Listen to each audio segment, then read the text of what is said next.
What is up, everybody, and welcome back to the channel. My name is Josh. This is Native Nomads, and today what we're going to be discussing is what I consider the last of a dying breed of overlanding and off-road vehicles, and we're going to talk about why we chose the Lexus GX460 as our next overland build.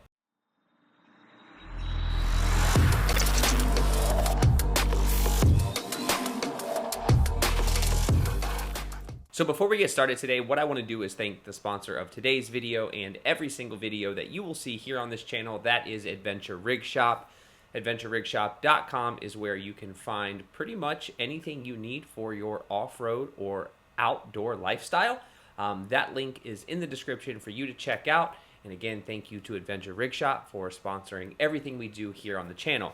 So if you're new here and you've never stopped by and watched any of our videos on the channel, I want to say thank you for stopping by. Please consider subscribing, liking the video, sharing it with your friends. We do a lot of stuff here. We build a lot of vehicles. We go on a lot of adventures, and we would love to have you along as part of that journey. Now, the Lexus GX460, it is always been a vehicle that I have absolutely loved. But me personally, I've always been in tune and in love with the Toyota platform. I've never owned a Toyota vehicle ever in my entire life. But as things begin to change in the auto industry and we really start to lose some of those bigger motors and some of the vehicles that have really old school technology, I knew that I didn't have a whole lot of time to kind of dip my toes in the water in the Toyota market and pick up something that I considered to be one of the most reasonable and practical overland rigs on the market. The biggest reason we chose to get a Lexus GX460 as our next overland build was because of the price. If you're new here, then you probably don't know that every vehicle that we've built on this channel has come directly off the showroom floor. It's been completely new. We have not had a vehicle on the channel that was ever used. And that doesn't really have any purpose behind it. There's no real reason. It's just as new vehicles come out, we like to get them. I like to modify them. We like to make content surrounding those vehicles.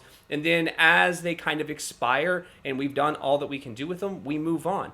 Well, the GX is a completely new vehicle to us, but it is 43,000 miles old. So you may wonder, why would you spend the money that you spent on a vehicle with 43,000 miles? And if you're watching this and you're a Toyota fan, you know that 43,000 miles really doesn't mean much to a vehicle that's been well maintained and taken care of appropriately. In addition to a price that was palatable is the fact that this vehicle, unlike many of its competitors, has a V8 motor.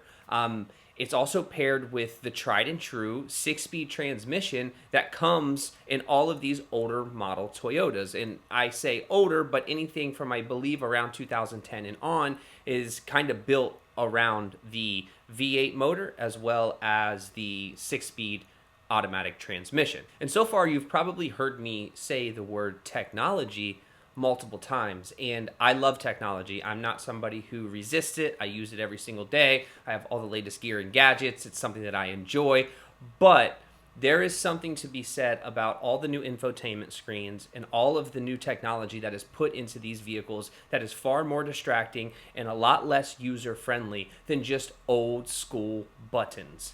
I love buttons, and I'm over-pronouncing that word simply because all the vehicles that I've had in the past and as of recently have very few buttons. Everything is controlled through the infotainment screen. It glitches on a regular basis. It's not consistent, and it doesn't work as well as a button. I love a button. It's tactile, it's old school, and it just works. We've been using buttons for years and years and years, and I know that I can't live in the past and I have to embrace new technology, and I'm all about that, but I wanted a vehicle that had a few very important items to us. I wanted a V8, I wanted an automatic transmission, I wanted creature comforts, I wanted leather seats, I wanted heated seats and cooled seats, because when you're in the desert or you're in we live in Ohio, so it gets super cold in the wintertime. But those are the things that I wanted, but I didn't want to sacrifice like off-road capability just to get all of these kind of premium features. But the old school technology is something that we absolutely love. I am over the moon excited about having buttons and having to do very few things through my infotainment screen. Another reason we went with a GX460 over a 4Runner was the KDSS. Having additional off-road capability that comes standard in the GX460, which is an option in the Toyota 4Runner. For me, I ordered a 4Runner before, and we had KDSS. They found the vehicle, and by the time they had finally found it, this was the COVID times. I had already moved on and found something different, so I just kind of let it go.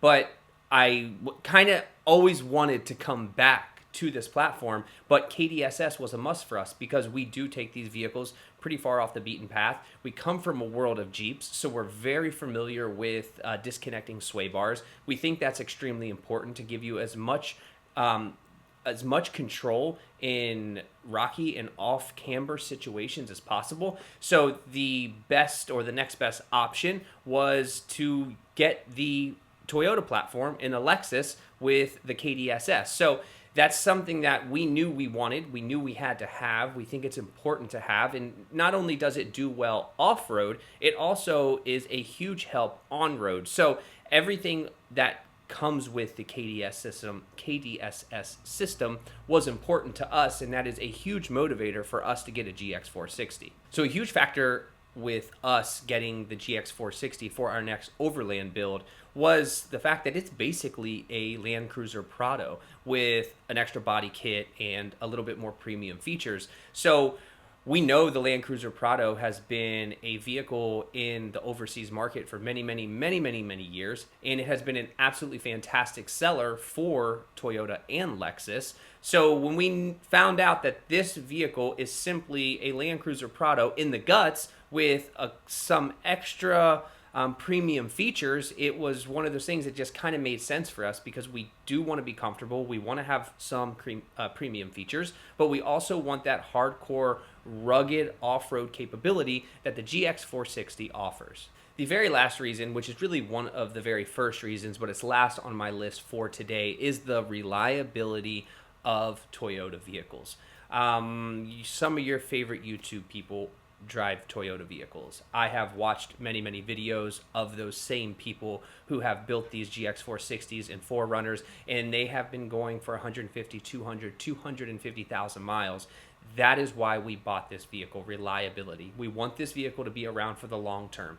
This vehicle will be a vehicle that we have in our garage probably for the next 20 years because we didn't have to pay an extreme amount for it. Our payment is much less. We can afford to have this vehicle as well as bring another vehicle into the channel once a new vehicle comes out that we're interested in, Toyota Tacoma. But we are very happy with the fact that we know the reliability of the Toyota brand is probably the best, if not one of the best, when it comes to being able to get you somewhere and get you home safely over and over again. That's all that I have. The GX460, for all of you who have been here on the channel for a long time, will be a long-term off-road overlanding vehicle that we are going to build in the most reasonable way possible. I'm not going over the top with any modifications and a bunch of gadgets and screens. I just need the things that are very essential. We are doing a lift, we are doing tires, we are going to do a rear platform system with drawers and a refrigerator, a roof rack, a tent, those things that people actually use. I don't need any of the extra stuff. I don't want any of the extra stuff on this build. I just want this to be purpose built. We have built a lot of vehicles in the past that were not pure purpose built. They were a lot for show too. And although those vehicles are a lot of fun to build, they come with a lot of extra stuff that you just don't need. And if you're new to overlanding or you're new to off-roading, don't get caught up in the hype of the things that you think you need because you see it on everybody's vehicle. And this vehicle specifically is even better. I don't have to build it. I don't have to build the whole thing. We are going to be working with DNR Motors, who is located right here just down the road from me in Columbus, Ohio. And all they do is specialize in Toyota vehicles. That is their whole gig. They only work on Toyota vehicles and Lexus vehicles. That is it. They have jacked up, lifted, off-road Lexus GX460s, and they drive them every single day to and from work, and they wheel them hard on the weekends. That is what we want out of this vehicle. That's it. So I will leave the information to DNR Motors in the description in the event that you are looking for a Toyota shop that has a reputation of over 20 years of delivering premium products. And hopefully, if that does come up, you can utilize them. Even if you're not close, you can bring your vehicle here. I know that they would be absolutely stoked to work on your vehicle. So with that, I'm pretty much wrapped up for the day. I hope that you found this information helpful. If you're looking to get into a GX460, I hope this video will help that process for you. If you have any questions, as always, please leave them in the comments. I get to them every single morning as long as my daughter is cooperating with me. And we are going to go and start getting some things torn off this vehicle. So in the next few videos, you will see the transformation start to begin as we build this GX460 to be the ultimate purpose-built off-road and overland vehicle.